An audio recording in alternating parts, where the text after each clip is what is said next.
भारत में जमीन का मालिकाना हक और रजिस्ट्रेशन बहुत उलझा हुआ है। अलग अलग राज्यों, जिलों और विभागों के नियम जो हैं वो अलग अलग हैं। इससे बिजनेस लगाने, घर बनाने और निवेश लाने में दिक्कत होती है। अब सरकार चाहती है कि जमीन के रिकॉर्ड जो है पूरी तरह डिजिटल, विवाद जो है जल्दी से निपटे और ट्रांजैक्शंस यानी जो खरीद फरोख्त है अब वो आसानी से हो। प्रवीण सर, अब मेरा आपसे सवाल है कि क्या after GST rate cut sector में बहुत बड़ा सुधार होने की गुंजाइश है क्या? नहीं, बिल्कुल। देखिए, सरकार ने 2 बड़े पैनल बनाए हैं। जब से ये ट्रेड का पूरा मसला शुरू हुआ, उसके बाद सरकार ने जीएसटी के रिफॉर्म के साथ साथ 2 बड़े पैनलों का गठन किया। एक पैनल की अगुवाई कर रहे हैं राजीव गाबा, जो कैबिनेट सेक्रेटरी रहे हैं और नीति आयोग के मेंबर हैं अभी। दूसरे जो पैनल है उसकी अगुवाई कर रहे हैं आपके टीवी सोमनाथन, जो कि मौजूदा कैबिनेट सेक्रेटरी हैं। इन दोनों पैनलों का जो मकसद है वो देश में बड़े लेवल पर रिफॉर्म को क्रिएट करना है। जो टीवी सोमनाथन का पैनल है वो स्टेट लेवल पे क्या रिफॉर्म कर सकते हैं उसको देख रहा है।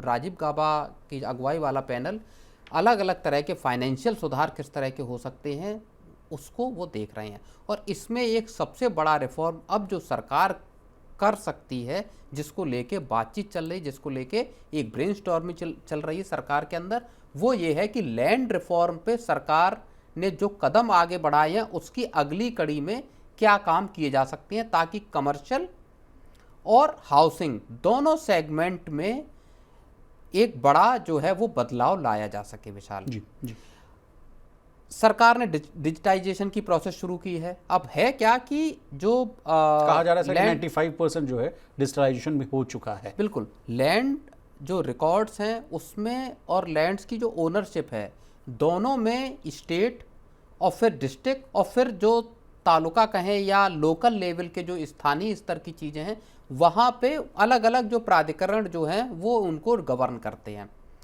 और इसलिए मामले इतने उलझ जाते हैं। अगर आप देखेंगे कानूनी मुकदमेबाजी अगर देखेंगे तो भारत में संभवतः सबसे ज़्यादा अगर मुकदमे हैं तो वो आपके नाली के, खरंजे के, मेड़ के, आपके चबूतरे के, जी, घरों पे कब्जे के, आपके जमीन 5 फुट ज़्यादा है, आपकी 5 फुट कम है, इस तरह के मुकदमे सबसे ज़्यादा हैं। दीवानी मुद्दे जो हैं, दीवानी के मामले, और इन्हीं दीवानी के मामलों में फौजदारी के मामले पैदा होते हैं, जहां चबूतरे का विवाद हुआ और दूसरे को उसका सिर फोड़ दिया, हाथापाई हो गई। तो हाथापाई होती है। ये गांव देहातों में सबसे बड़ी समस्या है। अब सरकार ने एक तो जो लैंड रिकॉर्ड्स के डिजिटाइजेशन का काम किया, स्वामित्व की स्कीम चलाई, जिनके पास लैंड के ओनरशिप के कागज नहीं थे वहां उनको सरकार ने नंबर दिए, सरकार ने उनके घरों के उनको स्वामित्व के अधिकार का वो दिया, आधार जैसा एक नंबर जनरेट किया गया। लेकिन अभी इसमें एक और बड़ा रिफॉर्म किया जाना जरूरी है, ताकि भारत की जो लैंड एसेट है उसकी वैल्यू को अनलॉक किया जा सके। विशाल जी, और एक जो मैकेंजी की रिपोर्ट है रीसेंट, वो ये बताती है कि अगर हाउसिंग और कमर्शियल इस पूरे जो भारत में ज़मीनों का अगर सुधार किया जाता है तो कीमतें तकरीबन 25% नीचे आ जाएंगी। ये तो आपने बहुत अच्छी बात बताई सर। तो अच्छा, अब आप देख लीजिए कि ज़मीनों की कीमतों का जो तौर तरीका है तय करने का, उसका कोई उसका कोई रेशनलाइजेशन तो है नहीं, उसका कोई गणित नहीं है। आपको लगता है कि यहाँ की कीमत 10,000 रुपये फुट होनी चाहिए, 10,000 फुट कर दी। आपको अगले दिन लगा कि ये तो 15,000 फुट की ज़मीन हो गई, आपने 15,000 रुपये फुट की कर दी, और लोग खरीदने वाले खरीदते भी हैं। तो जो डिमांड, सप्लाई और एक कीमतों को तय करने का तरीका होता है वो इस पूरे सेक्टर में आज भी नहीं है, रियल्टी सेक्टर में जी। और इसीलिए इस रिफॉर्म को सरकार विशाल लेकर आना चाहती है। लेकिन सर, इस रिफॉर्म की आप बात कर रहे हैं, लेकिन इसके रोड ब्लॉक्स क्या हो सकते हैं, चैलेंजेस क्या क्या हो सकते हैं? इतना आसान तो है नहीं। जहाँ तक मुझे समझ है सर, ज़मीन वाला जो मामला है वो राज्यों के हित में आता है, राज्यों के परिप्रेक्ष्य में आता है। जहाँ तक मुझे शेड्यूल्स की याद आ रही है, कॉन्स्टिट्यूशनली अगर मैं बात करूँ सर, तो वो स्टेट के सब्जेक्ट में आता है लैंड। नहीं, बिल्कुल, वहाँ पे इसीलिए जो एक पैनल बना हुआ है टीवी सोमनाथन की अगुवाई वाला, वहाँ पे जैसे केंद्र सरकार ने भी आधार नंबर देने का जो ज़मीनों का वो शुरू किया, तो ये पैनल पूरे के पूरा जो लैंड के जो रिफॉर्म हैं उनके लिए सजेशन अपने दे सकता है, और उसके बाद उन पर राज्यों को कहा जा सकता है कि आप इन रिफॉर्म्स के आधार पर अपने यहाँ चीज़ों को दुरुस्त कीजिए। तो ये एक बड़ा रिफॉर्म साबित हो सकता है, मुझे लगता है, जीएसटी के बाद। जी। अब सर, दूसरा रिफॉर्म्स के लिए जो खबर आ रही है सर, वो कहा जा रहा है कि वुमेन वर्कफोर्स पार्टिसिपेशन के क्षेत्र में भी जो है कुछ सुधार किए जा सकते हैं। कहा जाता है कि अगर भारत की बात की जाए तो यहाँ 33% जो महिलाएं हैं वो जो है सर वो वर्कफोर्स में हैं, जबकि अगर इसी का अगर आप तुलना करेंगे डेवलप्ड कंट्रीज से, और मेरे पास डेटा है सर, अगर मैं इस आंकड़े को चीन, अमेरिका और ऑस्ट्रेलिया से कंपेयर करूँ तो वहाँ ये जो आंकड़ा है वो 55% से लेकर 60% के पार हो जाता हुआ दिखता है।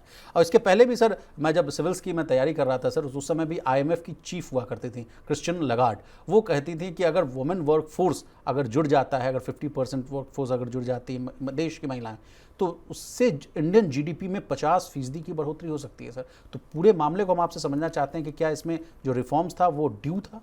नहीं, बिल्कुल।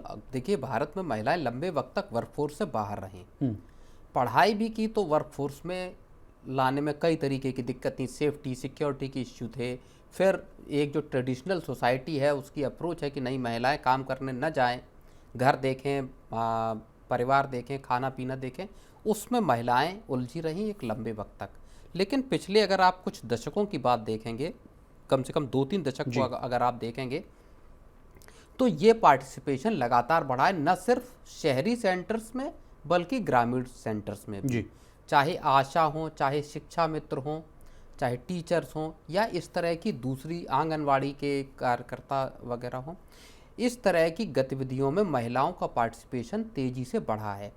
और उसी कड़ी में अभी आपको याद हो, 1-2 दिन पहले जो वित्त मंत्री निर्मला सीतारमण हैं, उन्होंने भी ये कहा कि वो चाहती हैं कि जो NPS है, जो पेंशन की एक बड़ी व्यवस्था है, उसको NPS सखी की एक नई व्यवस्था लाने की बात कही जा रही है। वो चाहते हैं कि महिलाएं अब इस पूरे के पूरे जो पेंशन का जो प्रोडक्ट है, इसको बेचने में अहम भूमिका निभाएं, वो लोगों को बताएं कि क्यों उनके लिए, उनके फाइनेंशियल सिक्योरिटी के लिए NPS जरूरी है।